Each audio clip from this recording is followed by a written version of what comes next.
Sure. So I didn't say too much more, but just quickly, I'm going to introduce myself. Hello to everyone, firstly. Thank you for attending the seminar. My name is Lazar Petkanchin, and I'm a registered migration agent in Australia. This is my registration number. Anyone can check my registration through this website, mara.gov.au. Now, this is my office in Australia, not too important at the moment. So I'm going to go over the different visa options that people might have briefly over the system, because there's a lot of visas in Australia. And then I will start answering people's questions. So people who registered for this seminar were able to ask questions. Not every question will be answered. It really depends on the time we have, and it depends on whether I have enough information to answer the question. Sometimes I'll need a lot more information for the answer to be correct. So quickly, when applying for a visa to Australia, a person needs to meet a number of requirements. The visa system is governed by the Migration Act. Okay, this is the law in Australia, which manages and governs the immigration, whether that will be student visas, visitor visas, temporary visas, other temporary visas, work visas. Within the Migration Act, you have regulations which give more information about the actual requirements for any particular visa. Now, this is quite complicated. I'm not going to go into details, but I just want to use this to show you how many different visas exist in Australia. So you have the visas here on the side.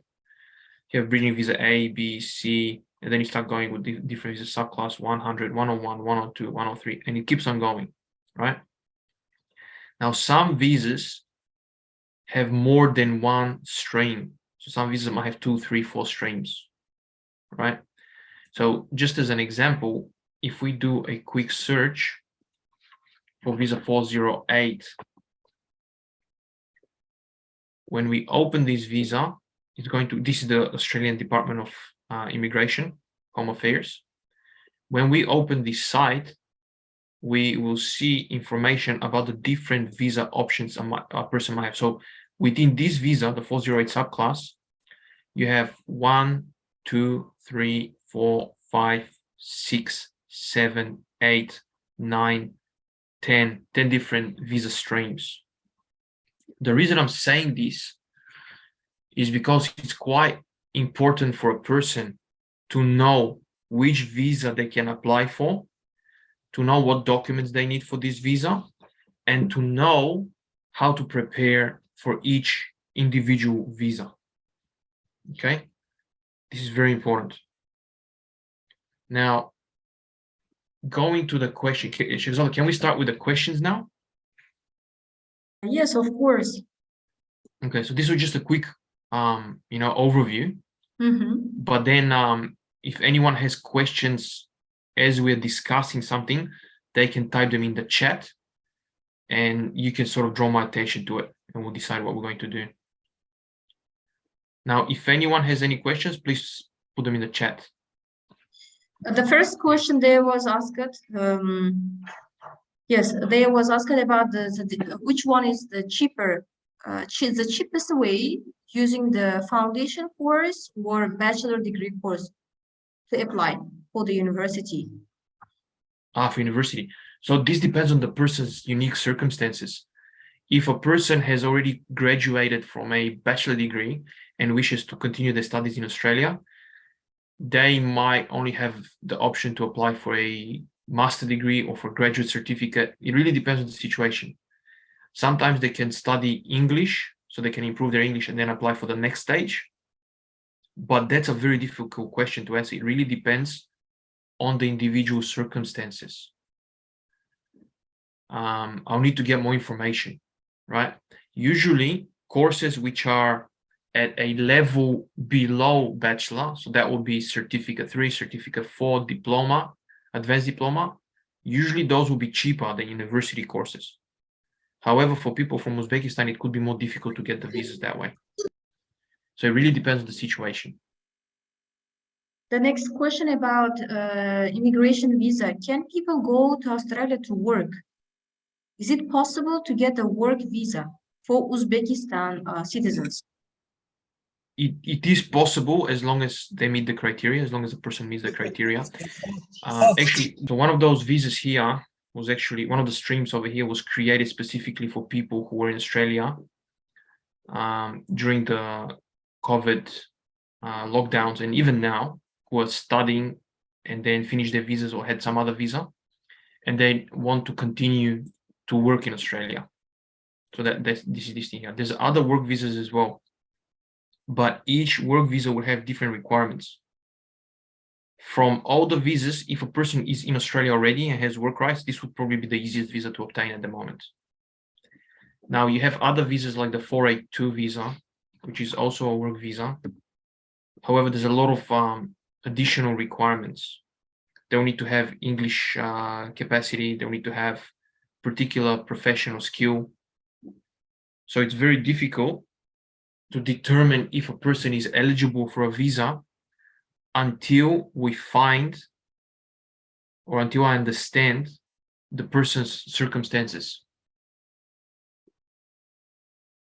Do you want to continue with the other questions, or someone wants to include something different? Yes. In order to get the tourist visa, is it required visa history for Uzbek people? Usually, yes. Yes, it's going to help a lot. A good visa history is very important when applying for most of the temporary visas. That includes visitor visas and also student visas. The more person has traveled, especially towards, let's say, Western European countries or to United Arab Emirates or some richer country, the better chances they would have to get a temporary visa in Australia, whether that would be visitor visa, whether that would be a student visa. So yes, that's an important component. It's not necessary, but it helps a lot. It really depends on the situation. Okay. One more. After just applying the tourist visa, how much time do I need to wait to get the visa? It depends on how well the visa has been prepared.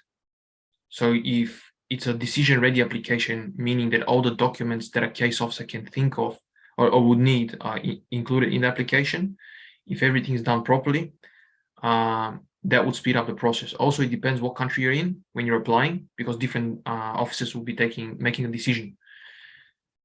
Also, it depends when you're applying. So if you're applying when it's a busy period, it will take longer. At the moment, it takes approximately 2 weeks for a decision at the moment. Yeah, from Uzbek, if a person applies from Uzbekistan. But if there's an issue with your application, it could take a month, it could take more. If it's a busy period, it could take longer as well. It also depends on the visitor visa, the different visitor visas as well. So it really depends on the type of visa. Okay. The person has graduated just college, professional college. Okay. And he wants to go to Australia to work and stay. Is it possible for him to go there? It might be possible, but it would depend on their level of English, their age, and well, sometimes age is a factor, sometimes it's not. And also it depends on what type of skill they have, right? So I need a bit more information about the skill. There's certain skills that are in demand in Australia. So if a person is a mechanic, for example, or a panel beater, or a painter, or a bricklayer, carpenter, welder, these type of people are in demand in Australia. And as long as the applicant has the recognized qualifications, the work experience, and the English, it may be possible to get either a work visa and possibly a permanent visa to stay in Australia, live forever, similar to the green card in America. Thanks a lot. Now let's move. There are some questions from the chat. Shall we just? Yeah, sure. Whatever you decide. Okay, good. There is one question. One student, he already studying in Australia, but online. Okay. And at So the same time, sorry, the person is in Australia physically? No, I think okay. he's in Uzbekistan. He's studying from Uzbekistan online. Okay. But it's not mentioned. It's just my thinking. He's in Uzbekistan and he's doing 1 semester online. the university, and he got a refusal visa, but the education is still going on online. Can he apply still or not? For a student visa? For a student visa, yes. So technically speaking, if a person has a refusal, they can still apply for a student visa in the future. However, it will be more difficult. So more documents will be needed, more time needs to be spent to prepare the application. And it really depends on the reasons for refusal. If the refusal was made because there was not enough information, or the information wasn't prepared properly, or the application wasn't prepared properly, it's possible to get another visa, as long as they meet the criteria. However, sometimes, if a person has made some either error or provided false information, it's going to be very difficult or nearly impossible. So it depends on the situation. So yes, if you do get a refusal, it may be possible to get a visa in the future, but I need to assess the case, and it's going to be more difficult than the first application if it was done properly. Okay, can we move to another question? Yep, sure. Can I get my visa for master's degree? Also, my bachelor's and master's programs are totally different from one another. It's possible. However, they would need to justify why they want to study something else, and it really depends on what they want to study and the reasons they want to study what they want to study. So it will increase the risk of refusal of the visa if the application is not done properly and correctly, explaining the situation and arguing the case. So yes, it's possible, but special attention needs to be paid to that particular point, I guess. One more question from this candidate. It's like a second question. My bank statement was made 3 months ago in 2022. Can I still upload it? I am a master's student. So meaning the certificate, the bank certificate is 3 months old. Is that what I mean? No, it's not possible. 3 months ago. 3 months. So usually financial documents are only valid for 1 month. And in addition to that, financial documents have to be from recognized institutions. And in addition to that, very often a case officer would ask evidence how this money was obtained. And you might need to provide a certificate, bank statement for, well, it's up to the case officer, but the best would be 12 months or more, if you want to play it safe. Okay, now let's move to our questions. It means questions came from the candidates who already registered in order to participate in this meeting. The question is, I'm a citizen of Uzbekistan. I'm 25 years old and currently working in Russian Federation. I really want to go to Australia. Will I be allowed to go to Australia or not? So based on the information provided, I would not be able to answer the question, because it depends on what visa they want to use, depends why they want to go to Australia. Say they want to go and study, they will need to show evidence that they're accepted in an institution, they have financials, they have English level. If they want to work, they need to show they have the skill level, which is recognized in Australia. It really depends on the case. It's not that simple. An analysis needs to be made, so I cannot really answer. Theoretically, it's possible, but I don't know anything about this person to be able to give specific information. One more question. What kind of visa is required to work and to study?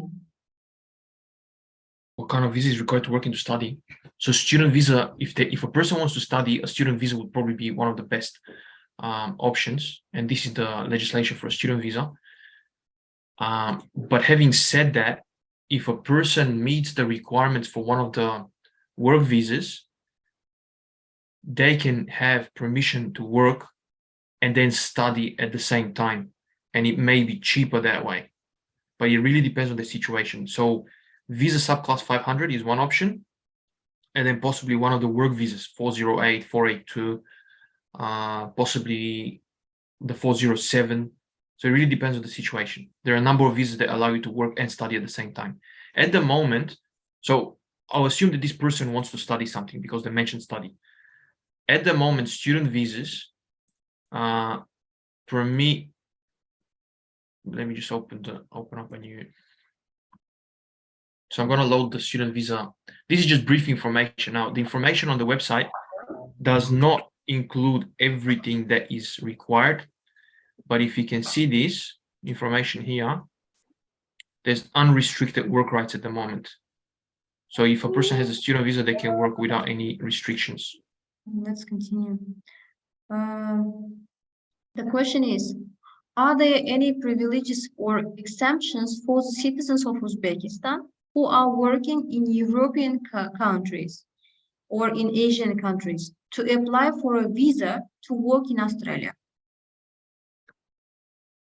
There's nothing specific that would give you a privilege, but if you are already working in a Western European country, or for example, Korea or Japan, and you have the skills required to work in Australia, it may help you with your visa application, because it will show that you have a job, you have skills, and you have good travel history. Okay, thank you. One more question.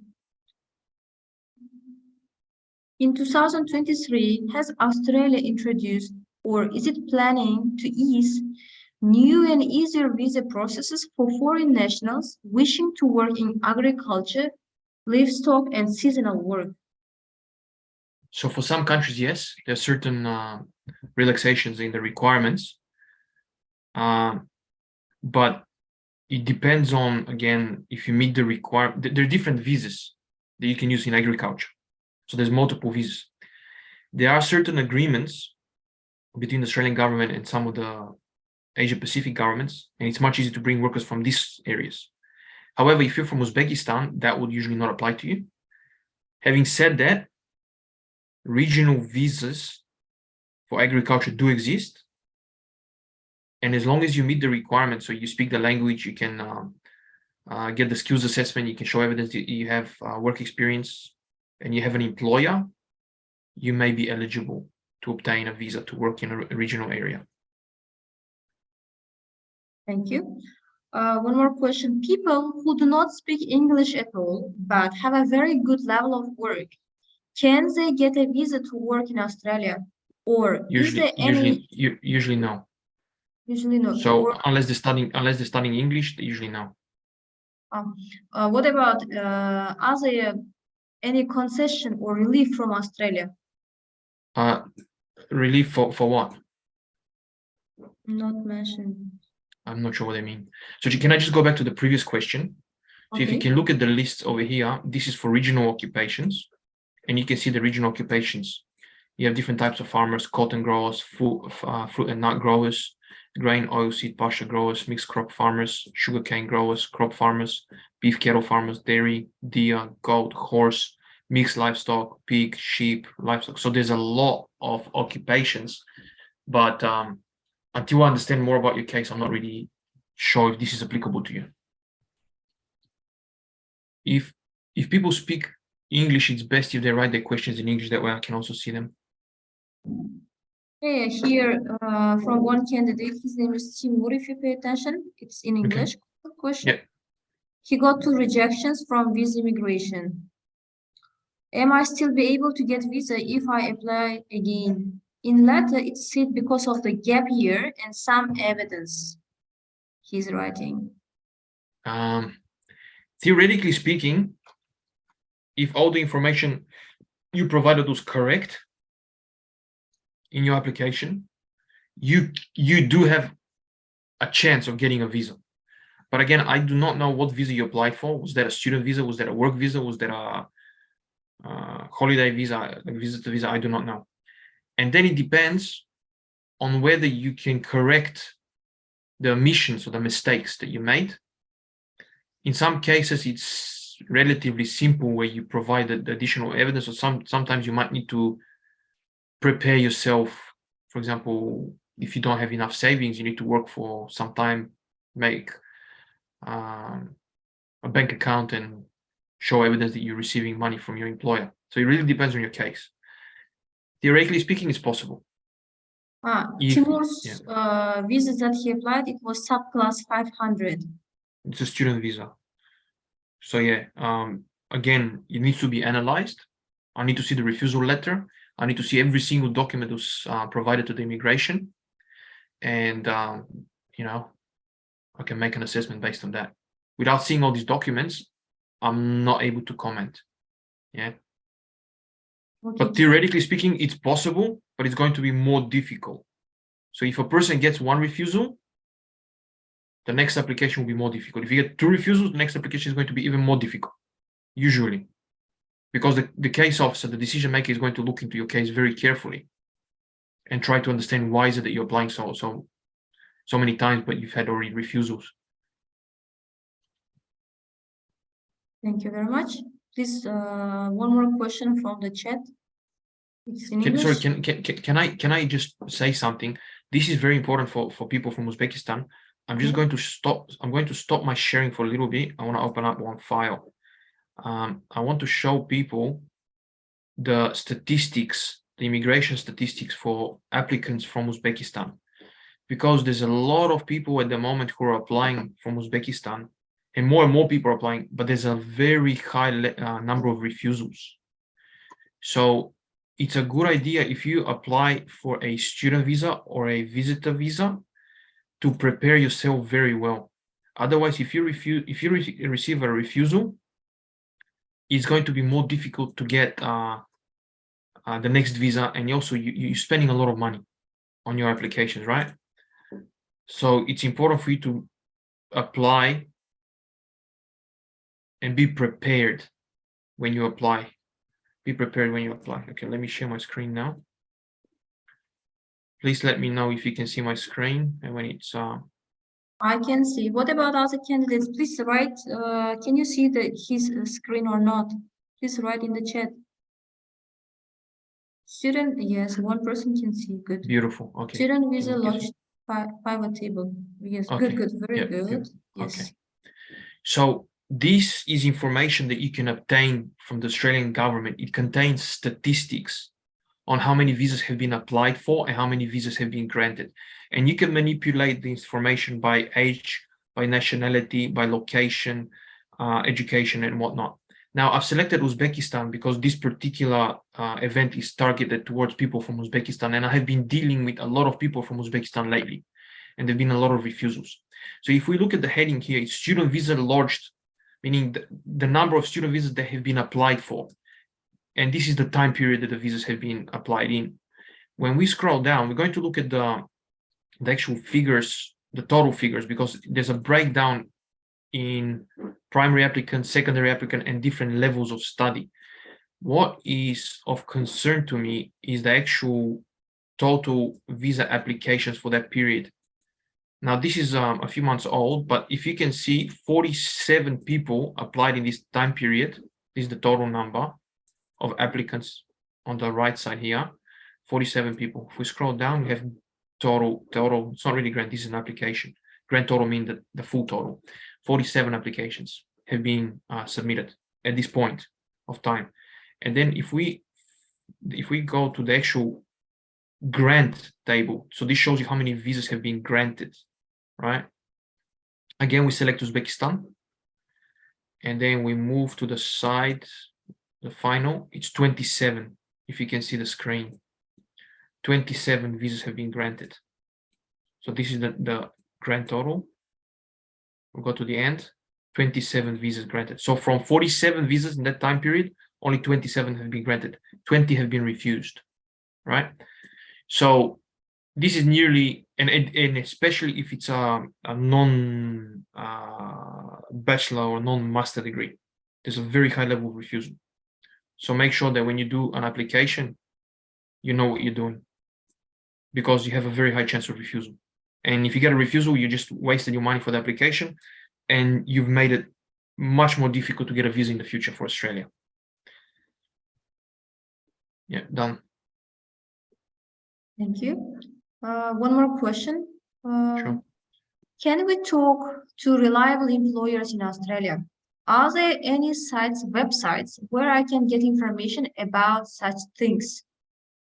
Okay, so usually it's somewhat difficult to find an employer and a sponsor if you are not in Australia already. It's more difficult. It's not impossible, but it's more difficult. Because if you're not in Australia, it's difficult for them to interview you. It's difficult for them to see how you work. Now, this is not the case for all types of professions. If you're a computer programmer, for example, software developer, software engineer, it is possible, and it's a common practice for employers to interview you online and then offer you a job. Probably the best site, oops, not Seek.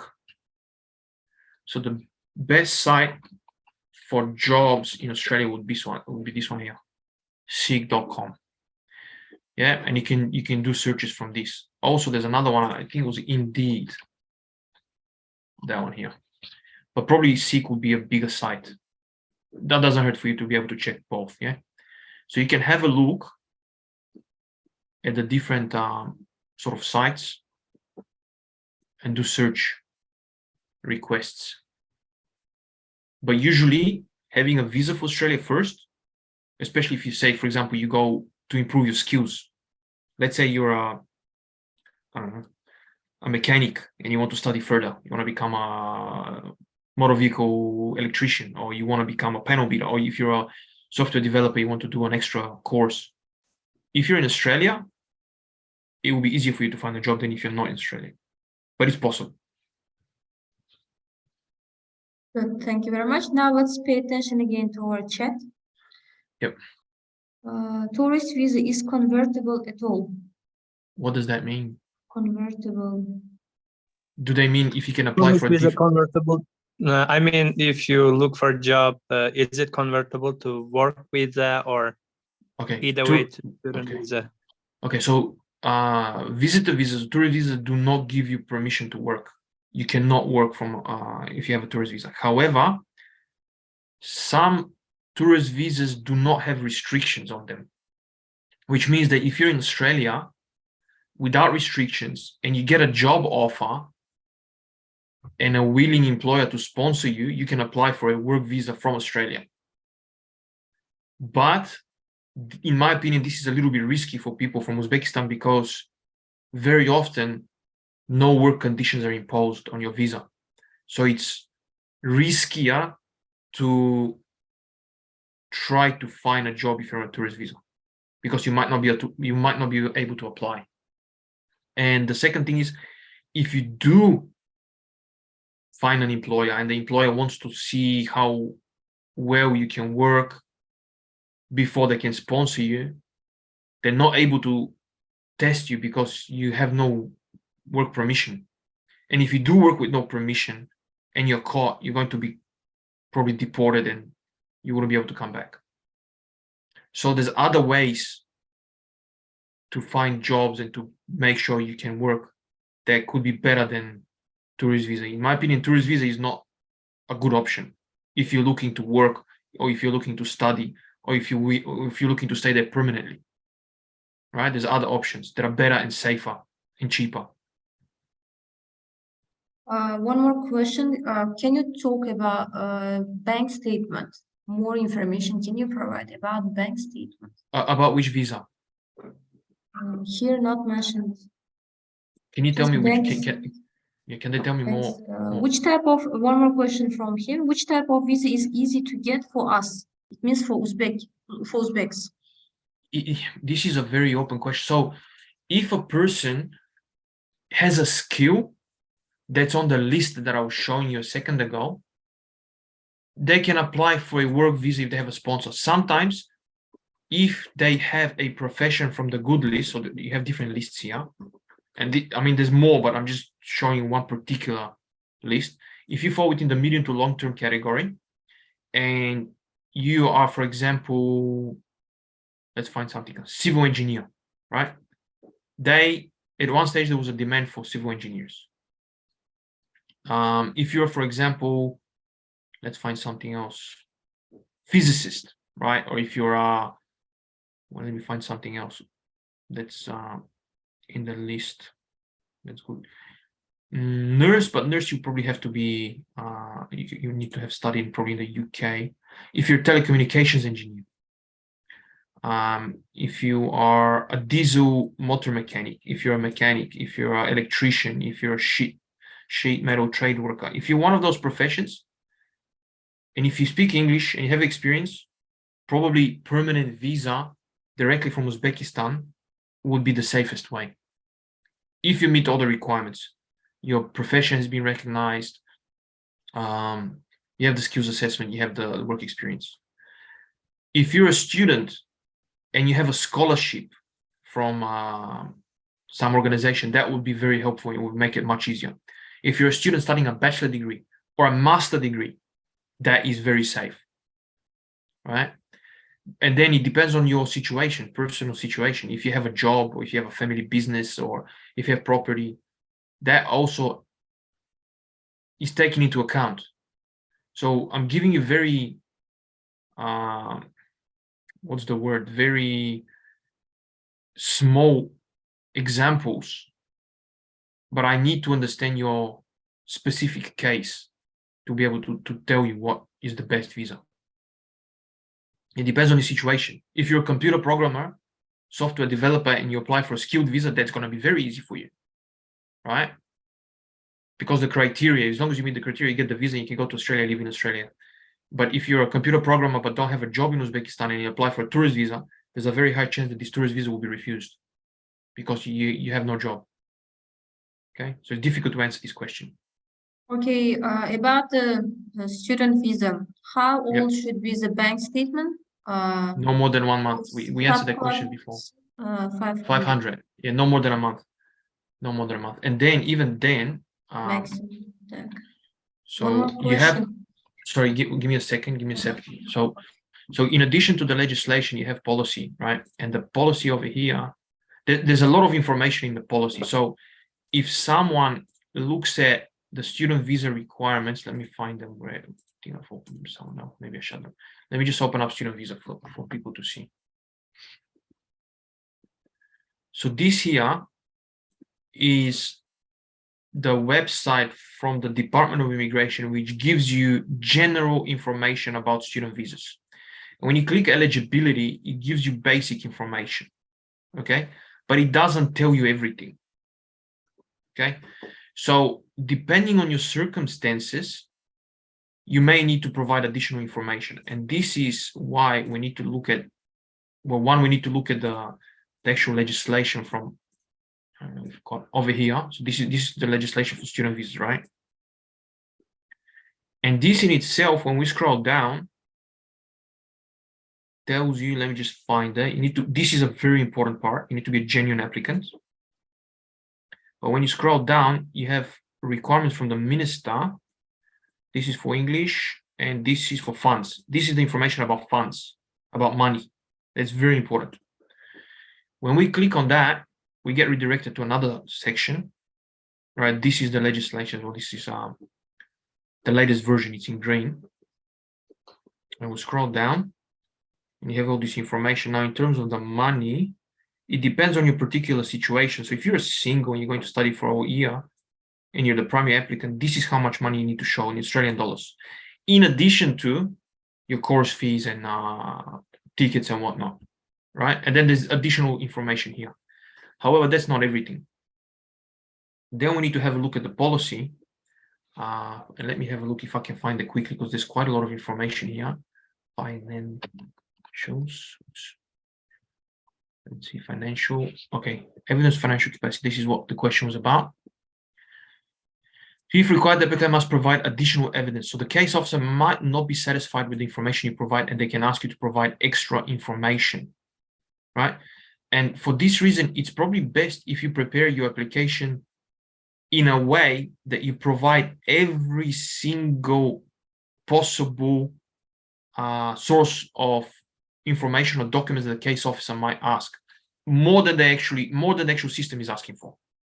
Okay, that way you can ensure that you don't have a refusal based on the financial side of your application. Now, you can still get a refusal for something else, but in terms of the financials, it's a good idea for you to provide evidence of how much money you have, how long you've had this money for, where the money was obtained from. There's a lot of information that you need to cover, okay?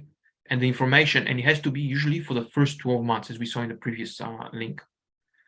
If the course is less than 12 months, you can divide. So if it's for 6 months, you divide the money by 2, right?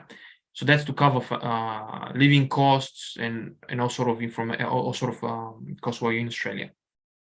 Okay. Now there's some variations. If you have scholarship, or if you've already paid for your COE, that would sort of change the amount you need to show. But yeah, this is the basic travel cost exchange rates. And there's also information here about which institutions are going to be accepted. And there's also information about the duration, money deposits. This is important here. So bank statement is fine, term deposits. And then if you look at somewhere down below, you can also get loans, but you have to be able to demonstrate where the money is coming from. Okay. It's quite detailed. The financials, I can talk about this for maybe 1 hour. So I really need to understand the person's case. Okay. Now you have mentioned about the student visa, how much should be bank statement, and now tell us about the tourist visa. How much should be bank statement for the tourist visa? So tourist visa is slightly different. It depends on the tourist visa you're applying for. And also it depends on your proposed reasons for visa. So if someone who goes and visits a family member and the family member writes a declaration stating I'm there to, I'll support my brother or my sister or my uncle, auntie, parent, I can provide accommodation, I can provide food, and then that actual family member gives details that they have a house or that they're working. That is one aspect. However, in terms of the case officer might not be satisfied that the applicant would go back home because they don't have a job or they don't have savings in their home country. So even though you have someone to support in Australia, you might still be required to show that you're making money, that you're working, and that you have property in Uzbekistan.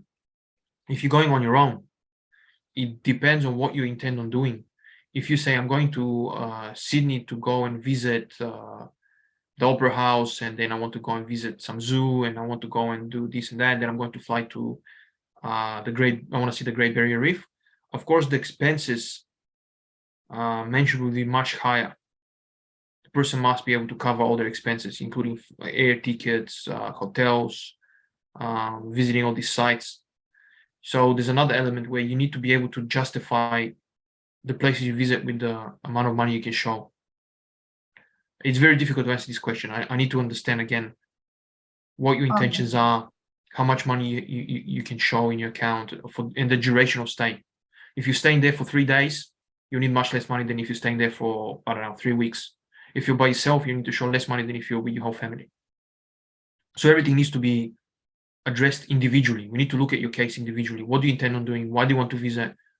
How long do you want to spend there? And where do you want to stay?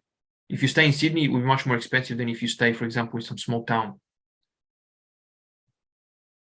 One more question. If panel physicians miss it to submit medical case to DHA, can DHA request the missing medical case from panel physicians? Postscript, medical examination is completed. So is this a question on the chat? Yes, question is on the chat. Yeah. If you want to reply, medical, is that in Uzbek or? Okay, I saw in English. If a panel physician missed to submit medical case to DHA, can DHA request the missing panel case from a panel physician? I don't really know anything about this case. So usually the information is automatically uploaded onto the immigration system. So it depends on what happened. I'm not sure what the situation is. If the visa has already been refused, it's probably over. You need to apply for a new visa. But before you apply for a new visa, you need to draw their attention to the fact that they missed something. And how do you know that they missed something? Maybe the decision was made because the medicals were done too late. I don't know what the case is. Or sometimes there was a problem with your health, and then the health was sent to a panel doctor, and the panel doctor from a foreign country. Is that because you did your health in, for example, Kazakhstan, because the panel doctor is in Kazakhstan, and that wasn't uploaded on the system? Is that what you mean? I'm not sure. It's difficult to answer this. I'm not sure what the exact situation is. About medical check, one more question from Timur. Yeah. If he wants to reply to visa again, how long should gap take? First question. There is no gap. There is no there gap unless you've been refused because you gave fraudulent or false information. So in this case, you might have a exclusionary period, and that exclusionary period would depend on which visa and what type of information was wrong. Could be 3 years, could be 10 years. I don't know your case. If it wasn't because of fake documents or false information, there's no exclusion period. There's no gap. As long as you meet the requirements, you can apply. And the medical check that he did already, is there any kind of limit or expiring date? 12 months. 12 months usually. Before applying, for example, in September, you had a medical check, then you want to reapply for the visa. Yeah, usually the duration, the validity is 12 months. However, if you go and travel somewhere to a different country and stay there for a prolonged period of time, of something happens, you get sick from something, or if there's a significant change in the circumstances, this medical might not be valid anymore. But usually validity of a medical is 12 months. Usually. Okay. In the chat, one more question in English you can look at. Bank statement, cash in out transaction important for some period. Yes, it is 12 months. This person there's no limit for master degree. There is no age limit. As long as you can justify your studies, as long as you can explain, as long as you can meet the requirements from the GTE. And again, GTE is very complicated, right? If we look at, I'll show you something. This is not all the information. Sorry, give me a second. Eligibility. We need to find genuine temporary entrant. This one here. So this is, see this thing here, GTE. As long as you can meet the GTE, you would be able to. As long as you can meet the GTE, age would not be a factor. As long as you can justify your studies. There's other criteria that also need to be met. Now, again, this gives you very basic information. You can open the ministerial directions over here. That also gives you information. So let me see. There's something to do with unrelated study. Where was it? Is your master degree related to your bachelor?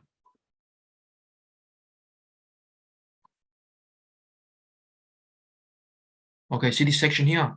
The applicant stated to study in a field unrelated to the previous. So this automatically would require further scrutiny, right?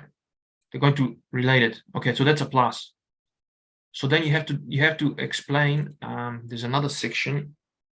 I don't remember the exact wording. I need to find that. So related. How this would help in your further development. So I need to find the actual piece of the legislation, and there's a lot more information. Sorry. I closed that. Give me a second now. Not this. I don't need this.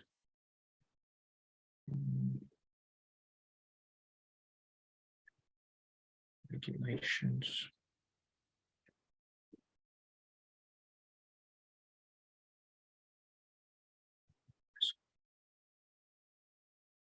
One second.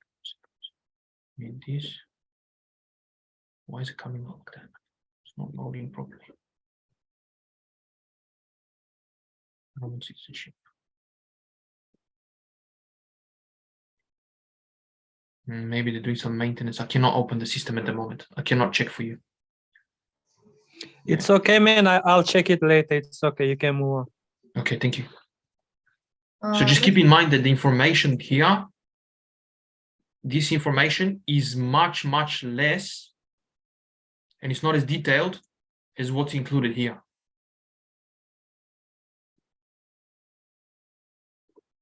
Can I move to the next question? Yeah, sure. Good. One person, he was deported from England 10 years ago. Does it impact to get the Australian visa? Yes, it could. 10 yes. years ago, he was deported. Yes, it could. It really depends on why he was deported. It depends what happened. But usually if you're deported from a country, there's a question in most applications where you're asked if you're deported or your visa was canceled or you were refused the visa, right? And if you say that you were deported from, you have to say yes, because otherwise you could have issues. Your visa could be refused. And sorry, was I pressing the right thing? Sorry, I think I was pressing the wrong thing. I'm talking and reading at the same time. So yeah, that could impact, definitely. It really depends what happened with them afterwards, right? Depends on what the situation was afterwards.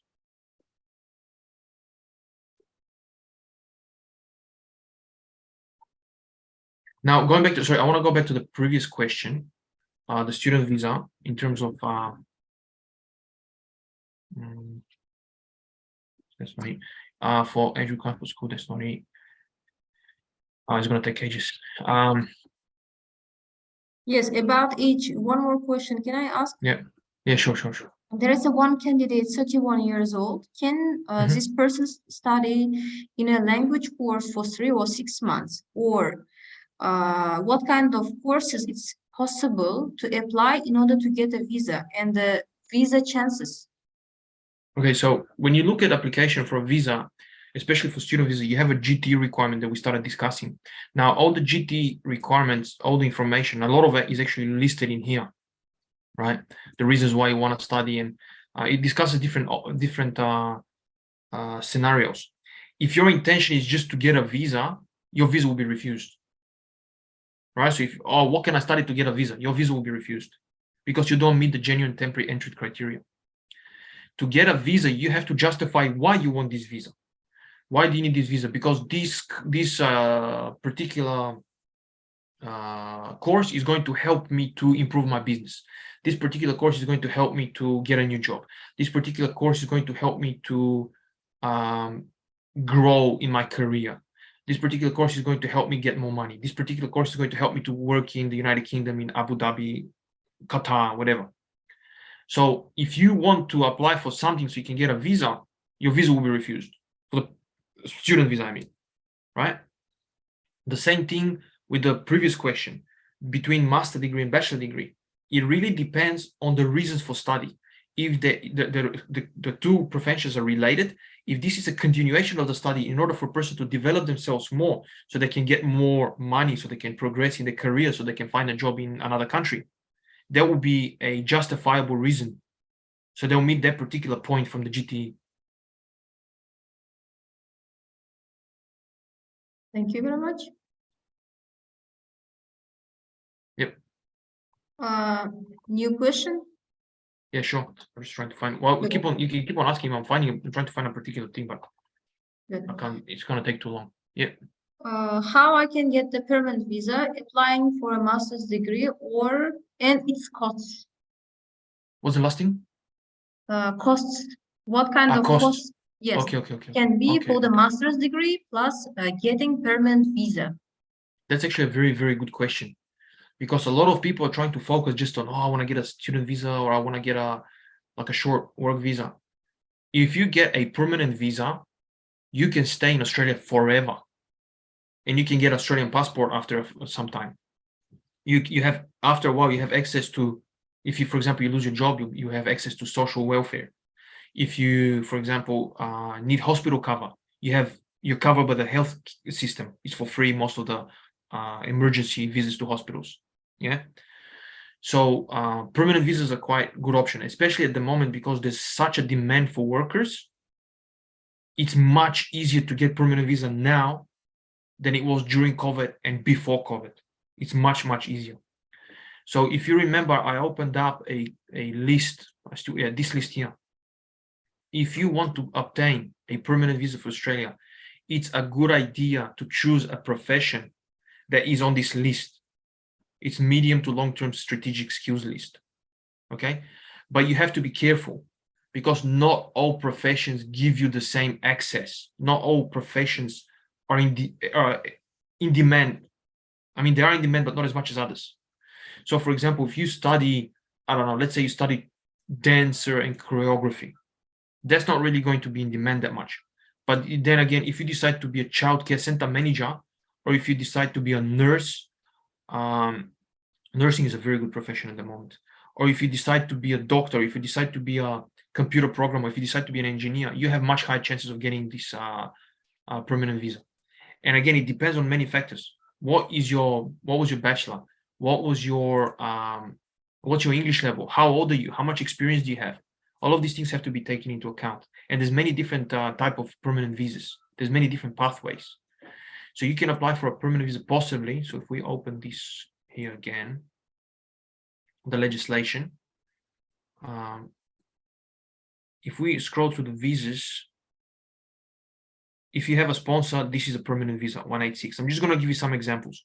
This is a permanent visa where you apply by yourself. This is a permanent visa. This is a permanent visa. And there's others as well. I'm just giving you some examples here, but mainly those are the skilled ones. And you can view the most common ones over here. So those are the ones that we just quickly covered. This is a permanent visa, 189. Sometimes we might need to get a work visa and then afterwards apply for the permanent, right? But you can have 491 and then later on apply for 191, right? This is a relatively new visa, 191. But from here, this is a permanent visa, 189, 190. Those are the most popular ones. And there's some other ones as well, like the 186s and 187s. So course, very important. Duration, of course, how long your study is, very important. Language, age, work experience, points that you get, possible employment. Okay, there's one candidate that he wants to work as a doctor in Australia. Beautiful. And another question is, what kind of IELTS level is required for the doctors and other people who have another career type of job? What is the difference? I mean, requirement for the IELTS who want to work as a doctor first. Okay. So if you, for the immigration, so there's multiple steps here. It depends where you studied to be a doctor, right? It depends if your qualifications are going to be recognized in Australia. If you studied in England or in Ireland, probably your qualifications will be recognized. But again, this has to be checked. If you want to study in Australia to become a doctor, firstly, you need an IELTS to be accepted in the university, and different universities have a different requirement. After you finish your studies, right, and you're ready to apply, doctor. So what kind of doctor can you tell me? Let's say, all these things are doctors here. Let's say these ones, general practitioner, right? Next stage is you need to double check what the requirements are for the medical board. So this is the medical board. They're the people that do the skills assessment for you. Medical Board of Australia. Skills assessment. You need to do a skills assessment. The requirements for skills assessment are determined by these people here. And after this, you need to apply for the visa.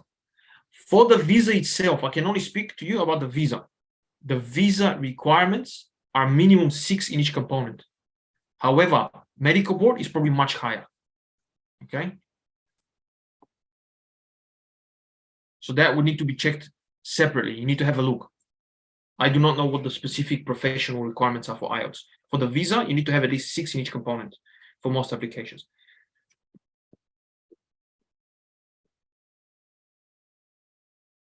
One more question. How much minimum IELTS grade required to study or to work? It depends on the visa. It depends what you want to work. It's not that straightforward. So, for example, for some professions, for most visas, you need a 6 in each component. However, there are special agreements where you can go and work in a rural area where the IELTS could be, I think the minimum is a 4 in some components and 4.5 in others maybe, right? But that depends on your particular situation. Depends on the job, depends on the area, depends on the visa that you're applying for. So those the ones that I just mentioned, the lower levels, are usually for labor agreements.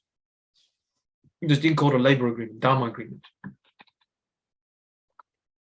This thing.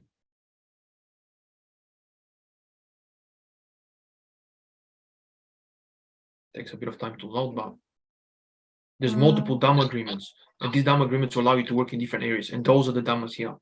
You can go to Adelaide City, East Kimberley, Far North Queensland. Someone has the microphone on. Can you switch it off, please? Great South Clause, blah, blah, blah. Anyway, each of those agreements would have their own requirements, and the IELTS might vary, right? So if I'll give you a quick overview, let's have a look at this one's probably the best one. If we open that, and then we go to concessions, and we'll go down English level concessions, English language concessions. We scroll down. So for a work visa, the overall needs to be 4.5 with a minimum of 4 or equivalent in each band, right? But again, this is just general information. If you need to get the skills assessment, or you need to get for certain occupation, you might need higher. So it's not very black and white. I need to know your specific case to be able to answer you. Okay, one more question about IELTS. IELTS certificate. Just imagine the student, for a student, if he wants to apply student visa, but his IELTS certificate expired. For example, 2 months ago, it expired. And then is it still use this certificate or not? No, if it's expired, it expired. That's why you can't use it. Yeah. You have to do another IELTS. It depends what you want to use it for. Are you going to study some course, and then that's a requirement? And if you don't have an IELTS, you get refused. Thank you. May I move to another question? Sure. Is it possible to visit Australia with a family? It's possible as long as you meet the requirements. No problems, of course. As long as you meet the requirements. As long as you satisfy the case officer that you're a genuine visitor. One more question. Is it possible to go to a language course, and which documents are required? And please mention about the costs also. It is possible to go to a language course as long as you can justify the reasons for going there. Documents required, that is very, very individual. So if you are at, let's say you're at university, just as an example, you need to show evidence that you're studying something. You need to show evidence you have enough money. You need to show evidence that you have ties to your home country. It's like the basic documents can be seen on the website, the immigration website. I showed you where to look at them. However, this does not cover every single person and every single scenario, right? So a lot of the documents that a person would provide are going to be individual, and they're not going to be covered in this checklist. Yeah, so until I become familiar with your case, I cannot really tell you whether you meet the requirements, and I cannot tell you what your chances are, and I cannot tell you what other documents in addition to the listed documents here are. And again, a lot of agents, educational agents, they're not registered migration, and those educational agents are trying to apply for visas. They're not registered, so they don't have this number, right? They haven't studied migration law. They're just people that try to find a school for you. When they apply for your visa, they are looking at this information here on the website, and very often they don't prepare the documents properly. That's why there's so many refusals. I mean, most of you who were in this seminar 20 minutes ago saw how many refusals came from Uzbekistan. So if you just follow this checklist here, right, the chances are that you're not going to have enough documents to support your case, and high chance your visa will be refused. So I cannot tell you what documents you need until I speak to you, until I see your situation, your case. Okay, thank you. One more question. If husband applying for a, can you look at chat, please? You mentioned here. If a husband apply for a student visa with a company member, should a company family member write separate GT? So that it depends on which visa you're applying for, and if you're applying at the same time, you have two separate visas. You would have a separate GT, but the GTs will be related. But again, if there's different reasons for visa, you need to explain that as well. Okay, last question. Let's move to another question. Timur is writing, I was accepted to the university and got rejected from visa immigration. I want to apply again, but my IELTS is expired. Yeah, you need a new IELTS then. Okay. So he was refused. Look, it really depends why you got refused. It really depends. Even if the refusal looks simple, it might be there might be more to it than we can see. I don't know what the reasons for the refusal. I don't know anything about your case. I need to assess your case individually, and to assess a refusal is not easy. It might take me 1.5, 2 hours just to go through documents and to ask you questions, to understand why you were refused, to understand if you have another chance. I mean, yes, you can apply. You might be able to apply, but you might not be able to satisfy the requirements. And again, as I said to you before, even though a lot of those requirements, supposedly, a lot of these things are written here, that's not all the information. There's a lot more that needs to be taken into account. We need to go through all of these things here. You know, there's a lot of information that we need to cover. I need to understand everything about you. Okay? Okay, there is a new question. He's a doctor. He's 43 years old. He has a bachelor degree diploma. He doesn't have IELTS certificate. Can he buy a language course? To study In Australia, I think so. Yeah, that's possible. It's probably a good, he'll have a good chance of getting a visa if he's a doctor, because he can show that he has money, he has a job. He can. It's not an issue. But again, I have to assess him individually. And sorry, that reminds me, there was a question about how much an English course costs. It depends on what type of level you want to study in. So you have different colleges or universities, and depending on the risk level, so there's a risk level. Depending on how good the college is and how low the risk is, the price is going to be higher. The lower the risk level, the higher the chance you're going to get the visa, and the easier it will be to get the visa. So some colleges will cost about $220 Australian per week, and usually a term will be 10 weeks. So each term you'll be paying $220 for your study. And then there's other colleges that cost $350, and there's other that cost $600. It depends what you want to do. If you really want to study English and you're willing to go to a university to study a university English course, then you'll be paying a lot more. So there's a big range. But yes, 43 doctor, as long as they meet the rest of the requirement, it's a good candidate. Very good. One more question from the chat. Please pay attention. 4 years of experience in cooking. Cooking is a good profession at the moment. Working Qatar, that's good. Yes. So for the cook, I mean, cook and a chef, I have to get a bit more information. A cook is a little bit more difficult, but it's still possible. But if you're a chef, it's a very good profession, because there's a big demand for chefs in Australia at the moment. It depends on your English level, and it depends on if you can find an employer. Now, if you're a chef that's different from a cook. You have to be careful. If you're a chef and you have experience and you have qualifications that are recognized in Australia, and you have everything, you meet all the criteria depending on your age as well, you may be eligible, you may be able to apply for permanent visa directly. You don't even need a work visa, you just get a permanent visa.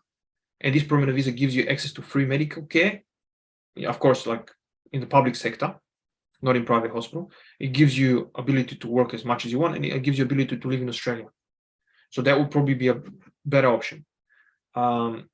Because for work visas, you need to find an employer who's going to sponsor you, usually. Yeah. So whereas a permanent visa, for some of them, you do not need to find a sponsor. You can apply it by yourself. And then you can go there and look for a job on your own. And at the moment, there's a lot of work for cooks and chefs. But if you're a cook, it's more difficult. If you're a chef, it's easier. Okay, another question from the chat. Yeah. Which one? Please read the last one. If husband is probably is applying for a student visa with a company and family member, should family member also submit their own GT separately apart from the main applicant.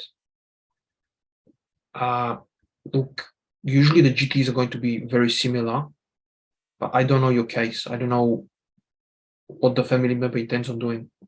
So usually the primary applicant and the dependent applicant would have very similar GTs. But again, I do not know.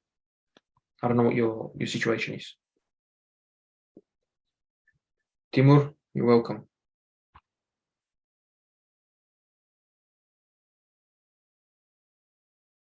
Do you wanna ask other questions? Yes, here we have more than 60 people registered. That's why let me ask you. One person was deported from Turkey. Can he Okay. still apply for a tourist visa or a student visa? It depends on why he or she was deported. Depends on the situation. It's going to make it a lot more difficult, definitely, but I don't know. I need to see the case. I have no idea. I need to understand why, what happened, how long ago. Was it justified? I don't know. Very difficult to answer without knowing the case. Okay, one more question. According to your opinion, for Uzbekistan citizens, which is the easiest way to go to Australia? Say it again. European what? Nowadays, according to your opinion, Yep. which is the easiest way to go to Australia? Yep. For what? Maybe for the tourist. Okay, let's say for the tourist visas and studying. Okay, I wouldn't recommend tourist and study, because if you get a condition on your tourist visa restriction, you will not be able to apply for a student visa after. You have to go back home. So that's not a good option. I need to understand what the plan is. I need to understand what the final aim is. So, for example, someone is aiming to get, just as an example, because I don't understand this. I don't understand what the question is. Someone wants to live in Australia, right? In the future, maybe wants to try. How can I live in Australia? You need to make a path, a plan, a pathway. What do I do? First you check what kind of qualifications are needed in Australia. Then you need to check what is the demand for these qualifications? What is the best thing to have? Then you have to say, okay, do I have enough money? Do I need to work and save some money? Then you go on a student visa. You study. You either study in Uzbekistan, a profession that will be recognized in Australia, or you go to Australia and study. While you're studying, you need to find a job, so you can network, so you can find an employer. While you're studying, you finish your studies, you apply for a work visa. There's many different work visas. There's some that I haven't shown you yet, but there's special visas that you can apply for after you finish your studies, right? And once you finish your studies, you apply for the work visa, or sometimes you might be able to apply for a permanent visa directly. Either way, if you apply for work visa, after 2 years, you might be able to apply for permanent visa on your own again, because you have more points, or you might be able to get a sponsor and then work, and after a particular period, then apply for the permanent visa. So it really depends on what you're trying to achieve. Okay, thank you. Can I continue? Sure. Why you cannot calculate your services in advance? So why I cannot tell people how much I charge? Yeah. Okay, because imagine your car is broken, and you go to a mechanic, and you say, "Oh, my car makes a funny noise, dang, dang, dang, when I drive it." Or and then the mechanic will say, "Well, it's probably that you have a flat tire. Give me or something's wrong with your tire. Give me $200, or change the tire for you, and that will fix it." So yeah, maybe fix your car, but that's 1 out of 50 people, 1 out of 20 people. What happens if there's something else that's wrong with the car and the mechanic didn't realize it? Maybe it's something with the engine. Without the mechanic studying and looking at your car to understand what the reason for this noise is, they cannot tell you how much it's going to cost to fix it. Imagine you have a stomachache and you go to a doctor, right? And you go to the doctor, "Doctor, my stomach hurts. Can you please help me?" And the doctor says, "Oh, it's going to cost you $200. He charges you $200 and gives you some medicine to drink. Maybe one person, maybe 2 people out of 50 are going to be better. But what about the other 48? Some of them, they're not going to get better, or some of them might get even sicker, might get worse, because the doctor didn't do all the tests. So doctor needs to do a blood test, to see what's wrong with you. The doctor might need to do a urine test. The doctor need to put a camera inside your mouth to see what's wrong with your stomach, right? Depending on how many different things the doctor needs to do, that will determine how much money you have to pay, because you have to pay for the blood test, you have to pay for the camera inside the stomach, you have to pay for the urine test, you have to pay for the medicine, you have to pay for the amount of effort and information that the doctor needs to consider, right? Maybe you need to go to surgery. Maybe the doctor finds out, oh, we have to operate, we have to cut part of your stomach. The same thing is applicable to visas. Some people would come to me and say, I would like to go and study in university in Australia. And this person might have everything that he needs. He has the required GTE, he meets all the criteria, he has the money, he has everything. I'm going to say, look, everything looks good. If you enroll through us, I'm going to do the visa for you for free. Yeah. But then again, someone else will come to me and say, I've been refused 2 times before. I've applied by myself or applied with someone else and I've been refused 2 times before. This makes it much, much more difficult for me. I need to study your case now. I need to spend a lot of time to study your case. I need to try to understand why the refusal happened. I might need to request all of your file to come to me from the department. I might need to make a plan and a strategy for you to prepare. And of course, this is going to cost much more money. So it depends on the individual circumstances. This is why I cannot tell you exactly how much it's going to cost. But let's say a student visa could cost from 0, for me, my fees, to maybe $1,000 if it's a normal student visa. But if there's a refusal involved or more than one refusal, it makes it very difficult. I hope that explains it. I hope that makes it clear to people. I'm happy to hear your feedback. Okay, one more question. What kind of jobs are there and minimum salary? What kind of jobs are there? Yes, in Australia. There are many jobs in Australia. It depends what you want to do. Like this question were asked and the minimum wages. Okay, so we've done videos on that. I don't remember what the minimum wage is. I've done a search for that before. Give me a second. Right now, there's not enough workers in Australia, so the minimum wages are actually the wages are higher than the minimum. So this is the minimum wage in Australia at the moment, right? So $21.38 Australian. But if we look at jobs, I don't know what you can do. You can be a waiter, you can be a chef, you can be a cook, you can be a builder.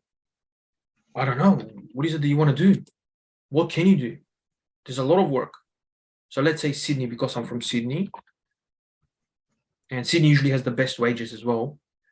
Let's say you want to be, what can you be? Choose something. Give me a profession. What are you interested in? Can you type it into the chat, or can you let me know what profession are you after?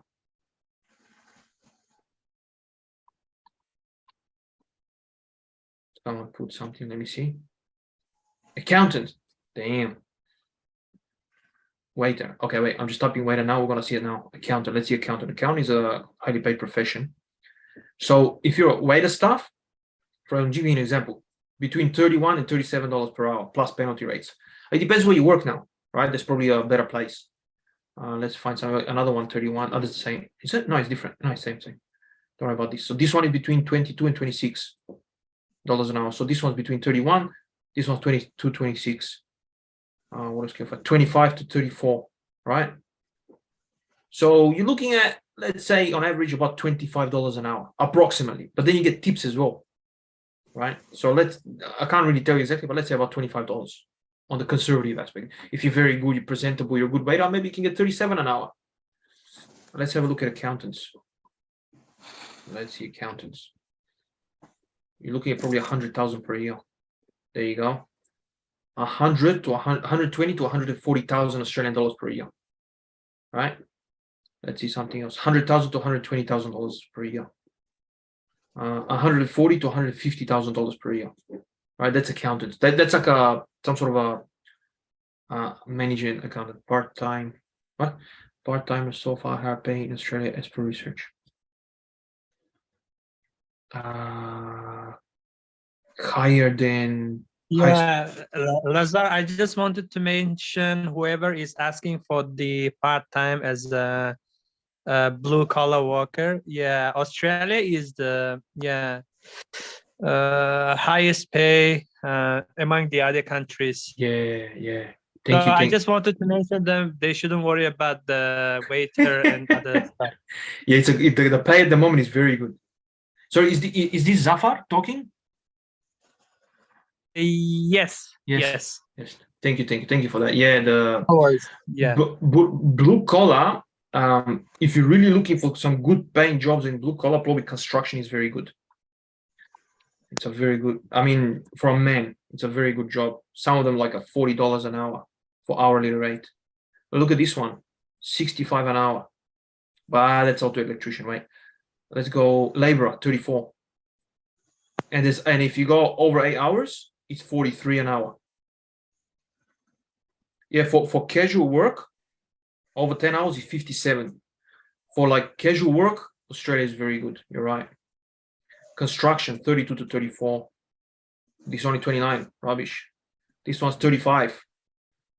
Right? 30 to 35. Yes. 38 to 55.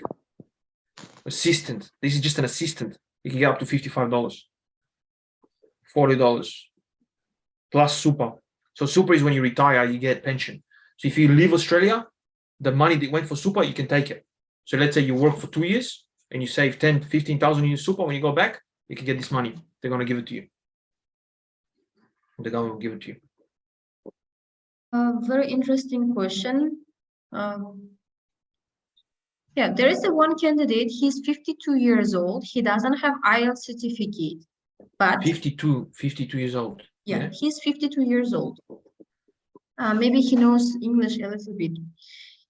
He has worked in the agriculture sphere. Then he worked abroad in some factories. That is why he wanted to continue his working career, working as it might be like in the factories or in agriculture.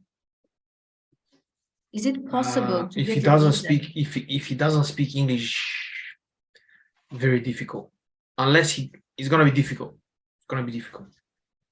Because already his age, he doesn't speak English. He doesn't have a qualification. I don't know. Yeah, I need to know. If I don't know this information, I can't answer. So there's one question: how much a farmer gets? I can't really find a farmer. This is a farm hand, so that's a person that helps the farmers. It's $72,000 per year. So that's below farmer, less than a farmer. A farm on its own, I don't know. I've never really looked into that, to be honest. That's an assistant. No idea. Sorry. You need to apply and find out. I'm not too sure. There's another way you can check pay scales, maybe. Pay scales. Let's see. Let's see this one.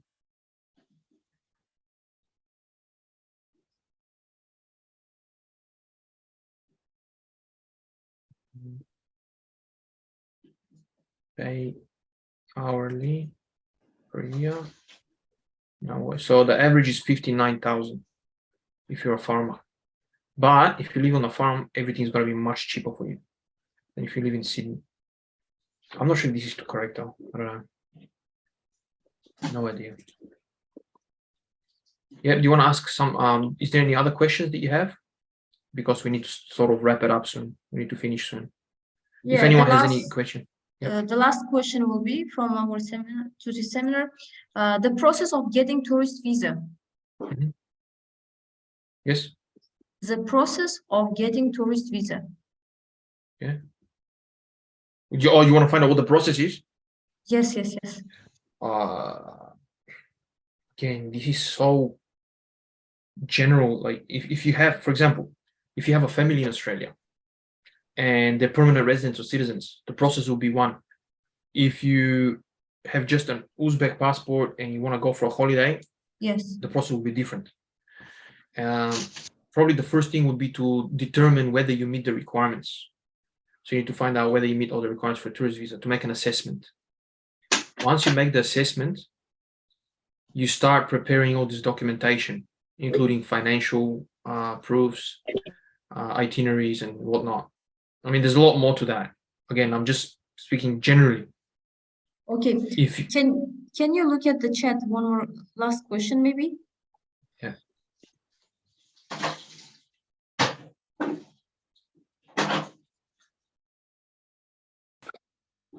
I'm asking questions. Hello, everybody. Good afternoon or have a good day to everyone. Hello. I have a question about short-term English courses in Australia to improve my English level. Okay, So sorry. Can you give me 1 second? 1 second. Can you introduce yourself, because I can't see who's speaking? Okay, my name is Doston. Doston. Doston. Okay. Yes. Yep. And now I'm working for the government, and I have 3 months vacation.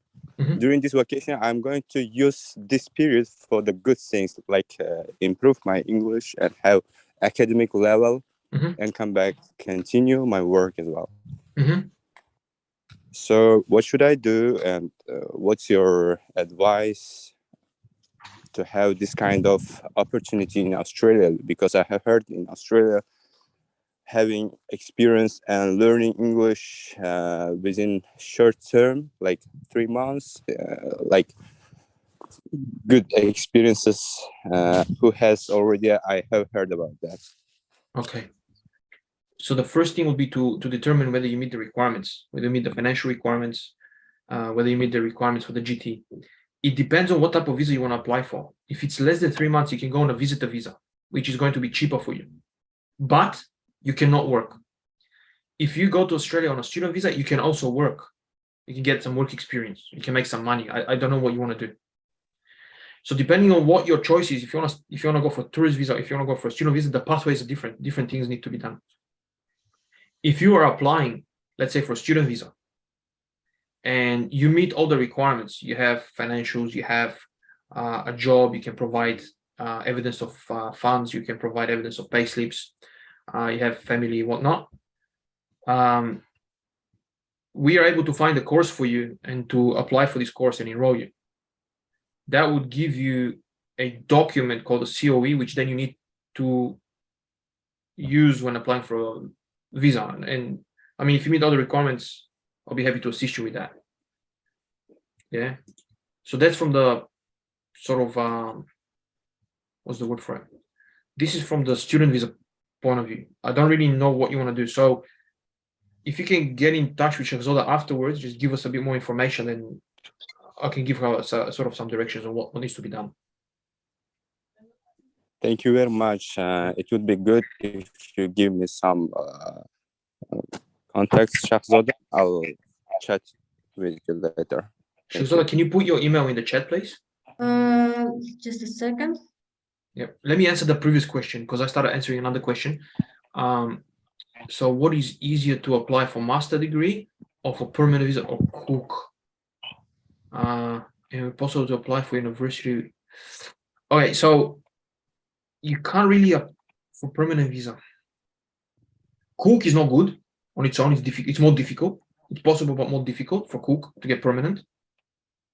But if you're a chef and you have all the qualifications, it's a very good pathway at the moment.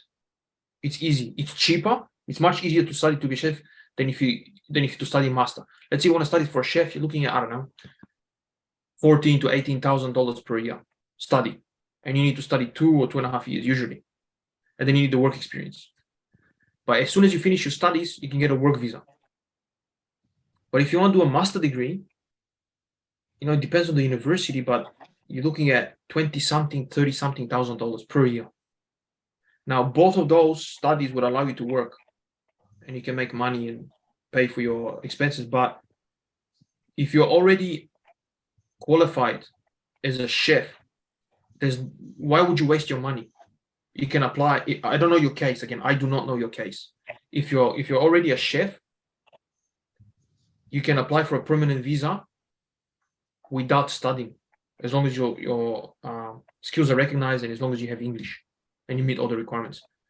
As for university, some university accept this Duolingo. I have never really heard of it. I mean, until Shazonda told me about it, because it's not used for immigration. It's not going to help you to apply for your student visa. So for university, it can help you, but for the visa, no.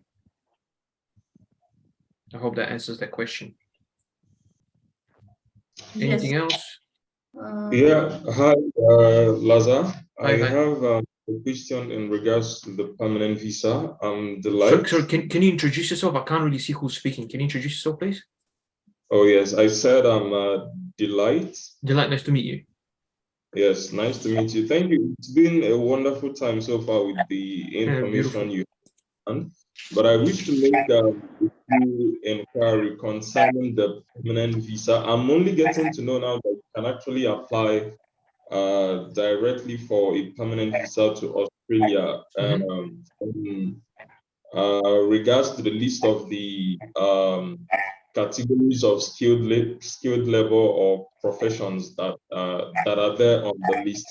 I would also ask if it's possible for you to send a link of that list. It would be nice to have it for further consideration. But I want to specifically ask, while you are applying for a permanent visa, I think it means that there's a lot of opportunity or job opportunities in that field. That is why it is considered for a permanent visa, because it's a need over there in Australia. So do you have to already apply for, do you already have to get a job before you come over there? Or the visa is to say that you come to Australia and come search for jobs, that there's a lot of jobs maybe for any particular profession that you choose? Do you have to apply for a job before coming, or you have to come down to Australia and start applying for jobs if you are considering for the permanent visa?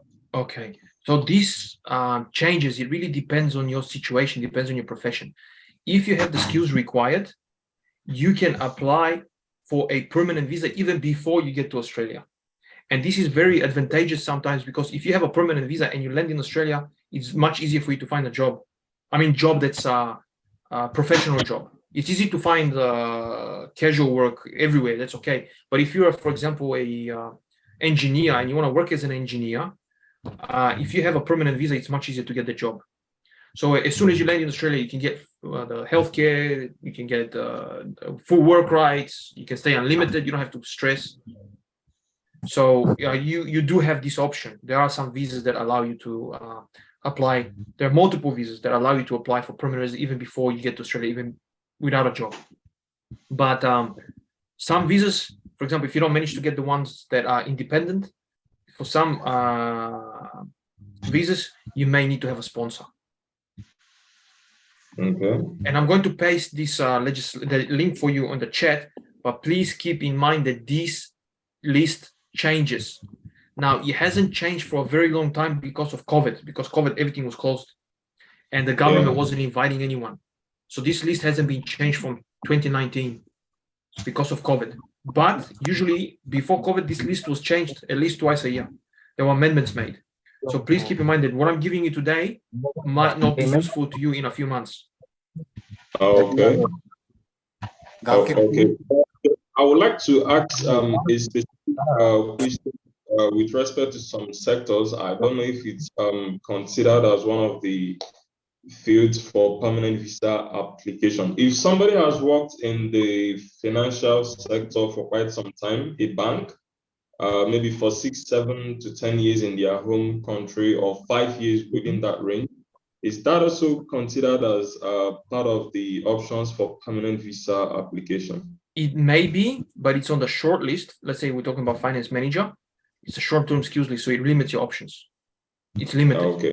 Yeah, it limits it. Okay. But then again, I don't know exactly what you've done. There could be other options for you, because some professions are very closely related. So you could be an internal auditor, you can be an actuary, and that's in the good list.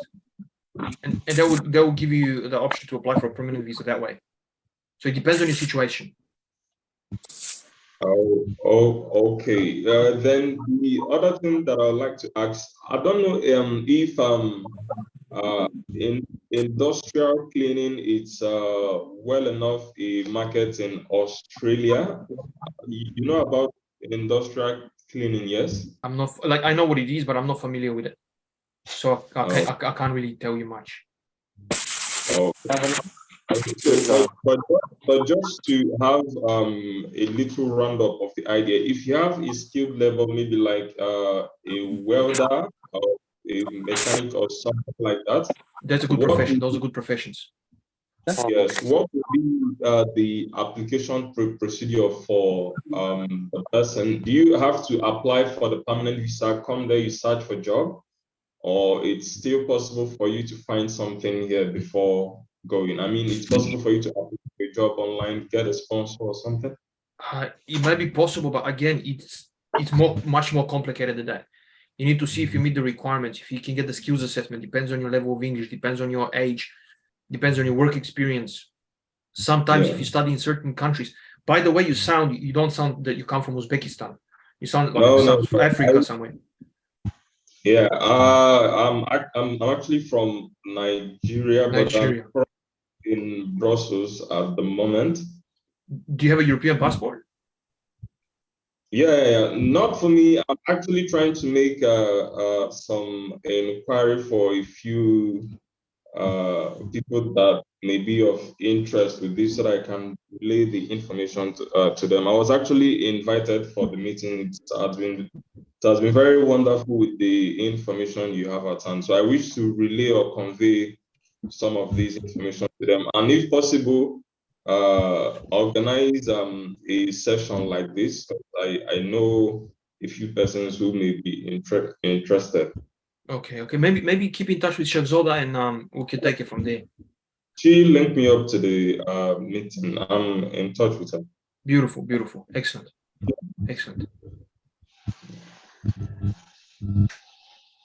One more thing. What would be the minimum?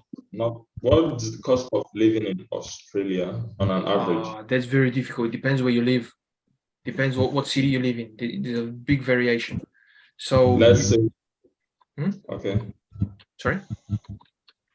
Okay, just cite maybe the capital. Capital is different. Capital is in Canberra. I come from. You know, if you follow our Telegram channel and Instagram, there is also, we already put short video about living costs in Australia.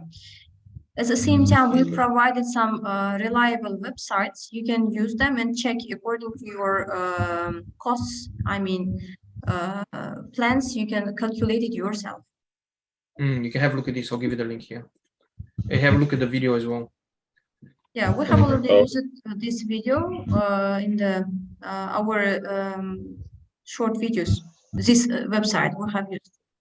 That's why you can check it every time. Sorry, Shahzoda, we have to finish up because I have some other things I need to do. But I want to thank everyone who attended the seminar. I hope it provided you with useful information. And if you have any questions or you need any further assessments of your cases, you want to study in Australia, you want to apply for a permanent visa, please get in touch with Shahzoda and we'll take it from there. Yeah, here Zafar mentioned, do you have discount for these group participants? Yes. Whoever entered their name into the in the registration questionnaire that you did, they can receive a discount. I don't remember exactly what the discount was. I think it was 33%, 30% or 33%. 30% discount will be provided for those. That's for the consultation. Yeah, for the for individual consultation by Lazar, and who have already registered. And anything else afterwards, they can also receive discounts for the visas. Now, some student visas, if they meet all the requirements, the visa can be for free. I mean, from our services. Oh, Azot Kurbanov, okay. And as long as they meet the requirements, as long as they go through us, yeah. Okay. Okay. Thank you very much to everyone. I really have to go, and we'll keep in touch. Thank you, everyone. Goodbye. Qatnashganingiz uchun katta rahmat. Savolingiz bo'lsa, yana Telegramga yoki telefon qilib so'rashingiz mumkin bemalol. Ko'rishguncha.